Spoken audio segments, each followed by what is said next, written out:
మంచి కాలేజీలో జాయిన్ చేసుకుని, మనకు వీలుగా ఉన్న కాలేజీలో జాయిన్ చేసుకుని, మనం పిల్లవాళ్ళని ఫాలో అప్ చేసుకుంటే ఉదయాన్నే లేపడం, ఉదయాన్నే లేపి 2-3 గంటలు చదివించడం. మనం చదువుకోక్కర్లేదు, వాళ్ళతో బుక్ తీయించి పక్కన కూర్చుంటే వాళ్ళు చదువుతారు. ఎప్పుడైతే తల్లి తండ్రి వాళ్ళని నిలదీస్తారో వాళ్ళు చదవడం మొదలు పెడతారు. 15 రోజులకు ఒకసారి కాలేజ్కి వెళ్ళడం, వెళ్ళి మా అబ్బాయికి మార్క్స్ ఎలా వస్తున్నాయి, సరిగ్గా చదువుతున్నాడు లేదా, ఏ సబ్జెక్ట్లో వీక్గా ఉండడం కనుక్కుంటూ ఉండడం.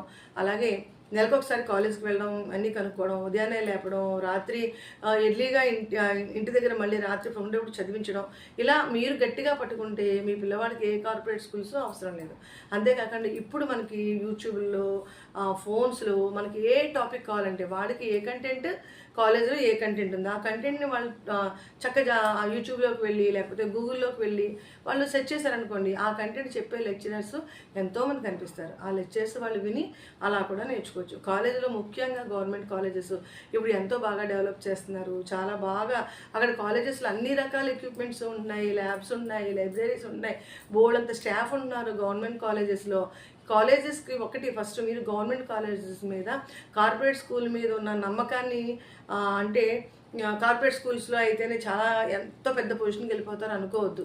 ముఖ్యంగా తెలివైన పిల్లవాడు ఎక్కడున్నా బాగా చదువుతాడు, ఎక్కడున్నా బాధ్యత గల పిల్లవాడు ఎక్కడున్నా వాడు మంచి స్థాయికే వెళ్తాడు. దానికి ముఖ్యంగా తల్లిదండ్రుల సపోర్ట్ చాలా అవసరం. ఎందుకంటే ఒక్కొక్కసారి వాళ్ళు ఆ టీనేజ్ వయసులో గాడి తప్పే టైంలో మీరు ఎక్కువసేపు వాళ్ళతో అబ్జర్వేషన్లో ఉంటే, అలాగే ప్రతిరోజు వాళ్ళతో మాట్లాడుతూ ఉంటే, మీరు ఇంటికి పడుతున్న కష్టాలను వాళ్ళకి తెలియజేస్తూ ఉంటే వాళ్ళు ఖచ్చితంగా సక్రమమైన మార్గంలో వెళ్తారు.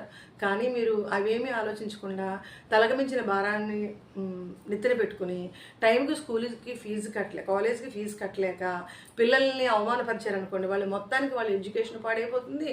అలాగే మీరు కూడా అవమానాన్ని భరించలేక ఆత్మహత్య చేసుకోవాలనిపిస్తుంది. ఎందుకంటే మనం టైంకి ఫీజు కట్టలేకపోతున్నాం, పిల్లల్ని పెంచలేకపోతున్నాం, ఇలా మీరు డిప్రెషన్లో అవుతారు. ఒకటి గుర్తుపెట్టుకోండి, మనం హాయిగా అందరూ హాయిగానే ఉన్నాం. మన ఆలోచనలే మనకంటే ముందు పరిగెట్టడం మూలంగా మనం తక్కువగా ఉన్నామని ఆలోచించుకుంటాం. మనం ఎప్పుడు ఎవరితో ఎక్కువ పోల్చుకోకుండా మన ఆర్థికంగా మనకు వచ్చే జీతం ఎంత, మన పిల్లవాడికి ఎంత ఫీజు కట్టగలం, దీనివల్ల మనం పిల్లవాడికి అవమానపడకుండా టైంకి కట్టగలమా లేదా, అలా మీరు నిర్ణయించుకుని అప్పుడు పిల్లవాడిని కాలేజీలో జాయిన్ చేయండి.